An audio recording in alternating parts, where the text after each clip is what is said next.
కూటమి అధికారంలోకి వచ్చాక ఒక్క పెన్షన్ తీసేందుకు కూడా ప్రభుత్వం ప్రయత్నించలేదన్నారు మంత్రి కొండపల్లి శ్రీనివాస్. 4.5 లక్షల మంది పెన్షన్లు తొలగించారని వైసీపీ దుష్ప్రచారం చేస్తోందని ఆరోపించారు. గత కొన్ని రోజులుగా ప్రతిపక్ష నాయకులు సుమారు 4,50,000 పెన్షన్స్ తొలగించామని ఒక తప్పుడు ప్రచారం చేయడం జరుగుతూ ఉంది. 4 లక్షల పెన్షన్స్, 4,50,000 పెన్షన్స్ తీసిన విషయం వాళ్ళు ఏదైనా ఆధారాలు ఇస్తే బాగుండేది. ప్రభుత్వం వచ్చినటువంటి 15-16 మాసాల నుంచి ఒక్క పెన్షన్ కూడా తొలగించడానికి కూడా ఈ ప్రభుత్వం ప్రయత్నం చేయలేదు. ఆల్రెడీ సుమారు 20,000 మంది వాళ్ళకి ఓల్డ్ ఏజ్ పెన్షన్లో కన్వర్ట్ చేశాం. ఎవరైతే డిజేబిలిటీ పెన్షన్స్లో ఇనెలిజిబిలిటీ వచ్చారో 20,000 మందికి ఓల్డ్ ఏజ్ పెన్షన్లో కన్వర్ట్ చేయడం జరిగింది.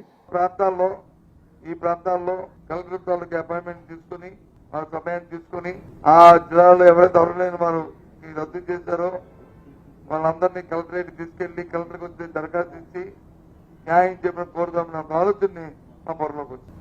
ప్రభుత్వం సంబంధించిన అంశం అయితే అంటే ప్రభుత్వం అంటే మీన్స్ మంత్రి గారు సంతకం పెట్టడం అది కాకపోతే ఎంక్వైరీ చేయండి, తప్పు కాదు. అది కింద స్థాయిలో జరిగింది కాబట్టి సెక్రటరీ స్థాయిలో జరిగితే, కింద స్థాయిలో జిల్లా స్థాయిలో జరిగితే సెక్రటరీ ఎంక్వైరీ చేయడం తప్పు కాదు. మంత్రి స్థాయిలో జరిగింది వచ్చి మంత్రి ఎంక్వైరీ చేస్తానని చెప్తారు, అంటే చెవిలో పువ్వు పెడతారు.